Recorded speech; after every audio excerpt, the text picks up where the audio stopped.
During an interview yesterday, Secretary of Homeland Security John Kelly spoke about the most common threat facing the United States. Obviously, you get the homegrown terrorists. I don't know how to stop that. I don't know how to detect that. If you see something, say something, whether you're a parent, a sibling, an imam.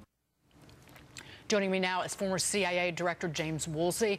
Director, your thoughts on what the Secretary of Homeland Security was saying, but I will bring in what has happened just recently over in Europe, where you have the suspect in the terror attack on the Champs-Elysees had been in prison. He had been interviewed by the FBI, by the authorities earlier this year. The Berlin terror attack, that was a man who was under surveillance. And here at home, we've struggled with the same thing. Just look at Omar Mateen down in Orlando. Yeah.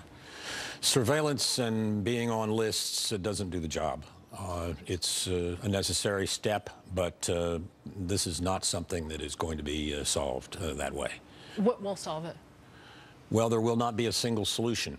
And people will have to start to get very worried before they're willing to take some of the steps that are going to be necessary. Just to list only one thing, probably 40, 50, maybe 60 institutions around the world, terrorist groups, radical states, and so forth, have Scud missiles. Scuds are really simple. They can get something up into orbit quite simply and easily. The terrorist group in Yemen shoots Scuds at Saudi Arabia, lots. If you can put something in orbit, you can put a nuclear weapon in orbit if you have one.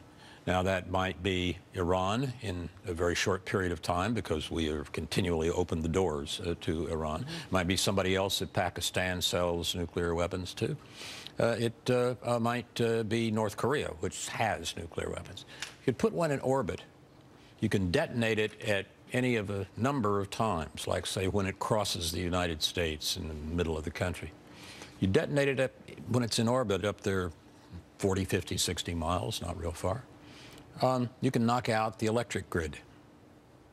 Now, we depend on the electric grid for practically everything. All 16 or so of our critical infrastructure, food, water, communications, transportation, all depend on electricity.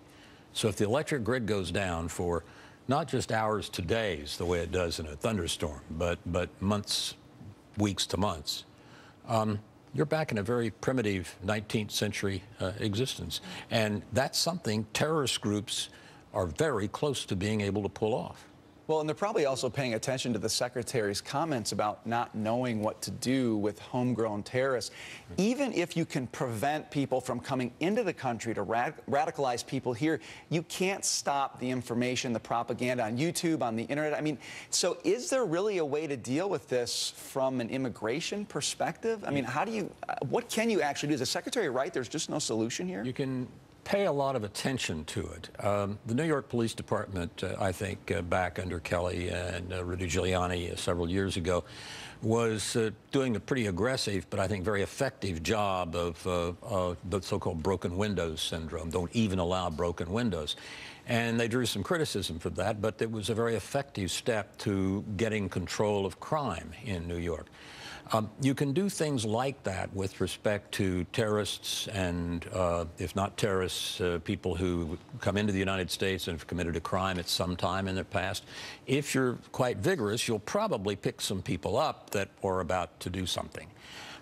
For sure, no. Would it be more intrusive than what we're doing now? Yes. But those types of things can have a rather substantial impact on whether a terrorist can pull off something like San Bernardino. Right. I want to shift gears. There are reports regarding the Clinton email probe. Allegedly, the investigation caused a big rift between FBI Director James Comey and former Attorney General Loretta Lynch. The New York Times reporting that Comey did not trust Lynch. He speculated that she would downplay the probe and provide Clinton with political cover. This suspicion is what led Comey to use his so-called go-it-alone strategy. Director, your thoughts on this report and the fact that Jim Comey is still running the FBI, does that hurt his clout? Well, I'm of two minds about Mr. Comey. One is he's an extraordinarily able man with a very fine reputation and successful career. The other is that he took the FBI several times here off into somewhat uncharted territory. It's the Federal Bureau of Investigation, not the Federal Bureau of Informing the Public. And I think that a lot of what they do, almost all of what they do, has to be kept secret, or it won't work. You can't run an investigation most of the time where you're out there, you know, after 2 or 3 days saying, now let me tell you what kind of progress I've made for the last week. So I'm of two minds about him, because he was taking things public that it was really extraordinary for an FBI director to be taking public. But his reputation is sterling, and it's one of those choices in public life sometimes. So has he done a good job, in your opinion? He's done a good job, I think, on the traditional bureau interests and activities. I think one could quite legitimately say he's been back, starting last fall, been going public too much. But on the other hand, he's sitting in that chair. I'm not. I've tried lawsuits, but and sometimes in criminal areas, but I've not been an FBI director. So. Right. He does like a microphone. James Woolsey, it was great to see you. Good to be with you. Take care. Come back soon. Coming up, 2 political outsiders heading into round 2 of the